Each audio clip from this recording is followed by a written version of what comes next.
अक्सर आपके दिमाग में रहता है कि आप अपने बच्चे को काबिल कैसे बनाएं। हमेशा उसके भविष्य को लेकर आप चिंतित रहते हैं, इसीलिए आप अपने बच्चे का अच्छे से अच्छे स्कूल में एडमिशन कराते हैं। अगर आपका बच्चा किसी सब्जेक्ट में कमजोर रह जाए तो आप उसका अलग से ट्यूशन लगवाते हैं, ताकि आपका बच्चा भविष्य की हर बाधा को पार कर सके। और इतना सब करने के बाद भी अगर आपका बच्चा किसी सब्जेक्ट में कमजोर रह जाता है तो आप उस पर प्रेशर बनाने लगते हैं और पड़ोस के बच्चों से कंपेयर करने लगते हैं और बच्चे से इस तरह बात करते हैं जैसे उसने कोई अपराध कर दिया हो। आप कभी ये नहीं सोचते कि आपकी इन बातों का बच्चे पर क्या प्रभाव पड़ेगा। अब आप कहेंगे कि अगर हमारा बच्चा किसी चीज में कमजोर है या गलत कर रहा है तो हम अपने बच्चे को समझाएं भी नहीं। मैं आपको अपने बच्चे को समझाने से मना नहीं कर रहा हूँ। मेरा कहने का मतलब है कि आपका जो उसे समझाने का तरीका है वो गलत है, क्योंकि आप उसे दूसरे बच्चों से कंपेयर कर रहे हैं।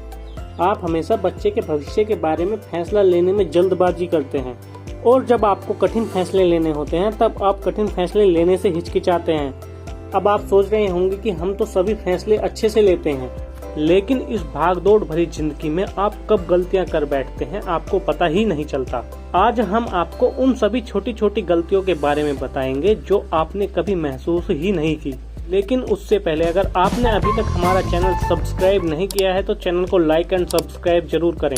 जब आपका बच्चा स्कूल जाता है तो उसके भविष्य को लेकर आपके मन में बहुत सवाल होते हैं कि हमारा बेटा डॉक्टर बनेगा, कोई सोचता है मेरा बेटा इंजीनियर बनेगा या बिजनेसमैन बनेगा। आप अपने बच्चे को जो बनाना चाहें, लेकिन आपको उसे उसी हिसाब से ढालना होगा।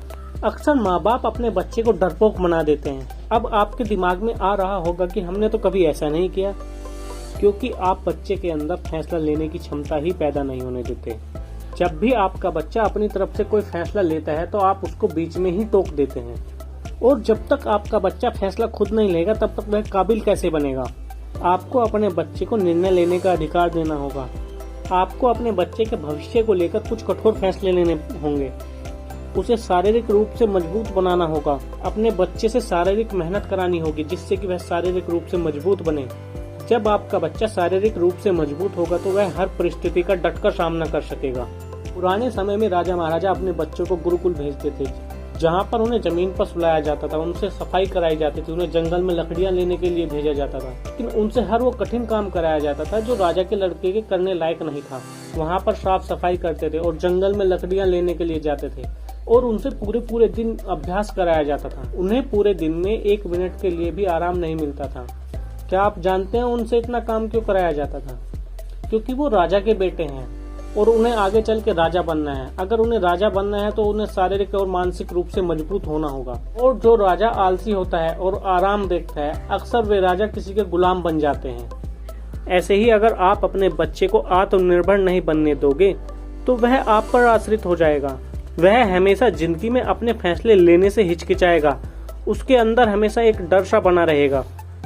अगर आप अपने बच्चे से शारीरिक रूप से मेहनत नहीं कराओगे तो आपका बच्चा शारीरिक रूप से कमजोर हो जाएगा।